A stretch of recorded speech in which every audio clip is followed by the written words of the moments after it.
دوستو آپ نے کراچی کے ایک ایسے علاقے کا نام تو سنا ہوگا جو ایک وقت میں خون خرابے اور گینگ وار کے لیے مشہور تھا، جہاں قانون نہیں صرف بندوق اور ڈر بولتا تھا۔ اور اس دنیا میں ایک ایسا نام آیا جو کچھ کے لیے خوف کا سبب اور کچھ کے لیے ہیرو تھا۔ رحمان ڈکیت کے بچپن سے لے کر اور اس کے انکاؤنٹر تک، اس کے دشمن، اس کے سپورٹر اور لیاری پر اس کے اثرات۔ دوستو یہ کہانی ہے پاور، جرم اور کنٹروورسی کی جو آپ کو حیران کر دے گی۔ دوستو رحمان گل کا جنم لیاری کے ایک غریب گھرانے میں ہوا۔ بچپن سے ہی اس کی زندگی گلی محلے کے لڑائی جھگڑے اور خون خرابے کی جھنجھناہٹ میں گزری۔ بچپن سے ہی یہ سب دیکھ کر اس کے لیے یہ نارمل ہو چکا تھا۔ تعلیم و تربیت زیادہ نہیں ملی، بچپن سے ہی اس نے یہ سیکھا کہ طاقت صرف پیسے کی ہوتی ہے، قانون کی نہیں۔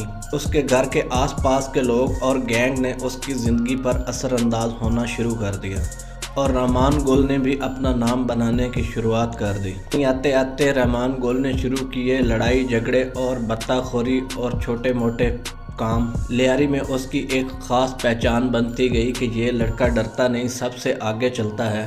انہی کاموں کی وجہ سے لوگوں نے اسے رحمان ڈکیت کہنا شروع کر دیا۔ رحمان ڈکیت نے صرف ایک گینگ ہی نہیں بنائی بلکہ اس نے پورے ایریے میں اپنا راج بنایا۔ دوستو وصولی، ڈرگ ڈیلنگ اور دشمنوں کا صفایا سب کچھ اس کے قبضے میں تھا، لیکن دوستو اس کو لیاری کے غریب عوام کا ساتھ حاصل تھا۔ یہ بات مشہور ہے کہ غریب بیٹیوں کی شادی کرواتا، غریبوں کو پیسے دیتا۔ اچھے کاموں کی وجہ سے لوگ اسے کہتے رحمان برا ہے، لیکن ہمارے لیے برا نہیں۔ دوستو رحمان ڈکیت نے پولیس کی ناک میں دم کر کے رکھا ہوا تھا۔ ریڈز اور انکاؤنٹر بڑھ گئے لیکن رحمان ڈکیت ہر دفعہ بچ جاتا تھا۔ دوستو جیسا کہ بات مشہور ہے کہ ہر عروج کے بعد زوال آتا ہے، اور رحمان کے ساتھ بھی یہی ہوا۔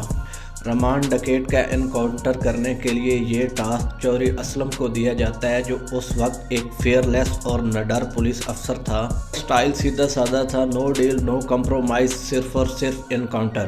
پولیس ڈپارٹمنٹ میں یہ بات مشہور تھی کہ اگر کوئی کیس امپوسیبل ہے تو یہ کیس چوری اسلم کے حوالے کر دو۔ اسلم خان نے لیاری آپریشن شروع کر دیے، جگہ جگہ ریڈ کروائے، انکاؤنٹر کروائے، اور دوستو ہر دفعہ رحمان ڈکیت بچ جاتا۔ تو یہ بات لیاری میں مشہور تھی کہ رحمان ڈکیت اگر کسی سے ڈرتا ہے تو وہ ہے چوری اسلم، کیونکہ چوری اسلم نے اس کی ناک میں دم کیا ہوا تھا اور اس نے اس کو گرفتار کرنے کے لیے جی جان کی کوشش کر رکھی تھی۔ 2009 میں کھارا دار کے قریب ایک زبردست پولیس مقابلہ ہوا۔ اس خونریزی میں ہزاروں کی تعداد میں گولیاں چلی اور رحمان ڈکیت کا انکاؤنٹر ہو گیا۔ لیکن دوستو لیاری کے لوگ کہتے ہیں کہ اسلم خان نے اسے پلان کے تحت مارا ہے، یہ کوئی انکاؤنٹر نہیں تھا۔ دوستو سچ جو بھی ہو، ایک بات کلیئر ہے کہ چوری اسلم کا نام روشن ہو گیا اور رحمان ڈکیت کا خاتمہ ہو گیا۔ دوستو یہ کہانی ایک ایسے ناکام سسٹم کی ہے جہاں قانون کا ڈر کم اور گینگ وار کا راج زیادہ تھا۔ دوستو وہ ہیرو تھا یا ویلن، یہ بات لوگ ڈیسائیڈ کرتے ہیں، لیکن ایک بات کلیئر ہے کہ رحمان ڈکیت کا نام لیاری کی ہسٹری میں ہمیشہ یاد رکھا جائے گا۔